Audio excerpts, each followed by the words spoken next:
Hey guys, we're back with another champion spotlight, and today we're going to be shining the light on the spookiest pumpkin in the patch. Halloween's favorite vegetable, the man, the myth, the legend, it's Harvest Jack. Harvest Jack is a legendary champion from the Undead Hordes faction. He's a soft crowd control champion that specializes in stripping buffs and fittingly throwing fear debuffs on the enemies.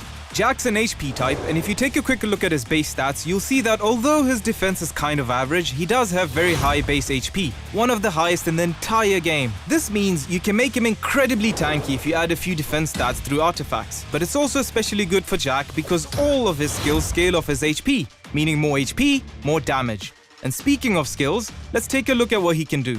His first skill is pretty loaded. It hits 3 times, with each hit having a decent chance of removing a buff from the target. And then on top of that, it can apply a fear debuff as well. Fear is not a super common debuff, so for those who don't remember, it works like this. Champions with fear debuffs have a 50% chance to fail when trying to use a skill on their turn. This means they completely skip their turn and end up doing absolutely nothing, which is, as you know, pretty good.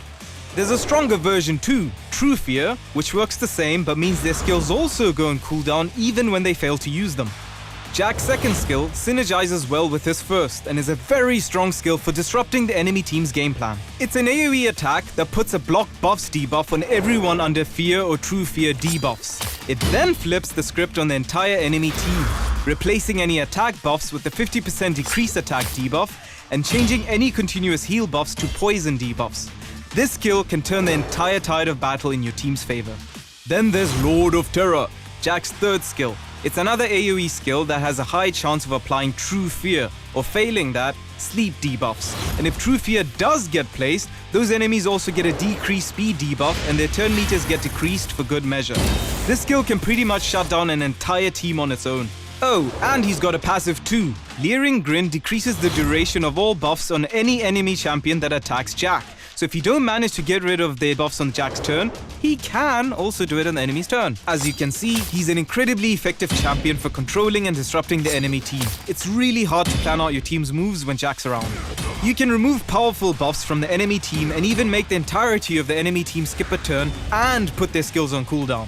His skills don't hit the hardest, but because their damage is based on Jack's HP, you can build him tanky and up his damage output at the same time.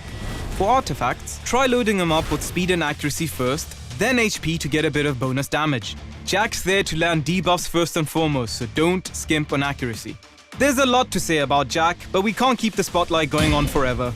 What do you think of Ray's toughest vegetable? Have you got any tricks or treats to share? Let us know in the comments below, and if you like this video, don't forget to like and subscribe if you want to see more like this. This has been Casper. Until next time, happy raiding.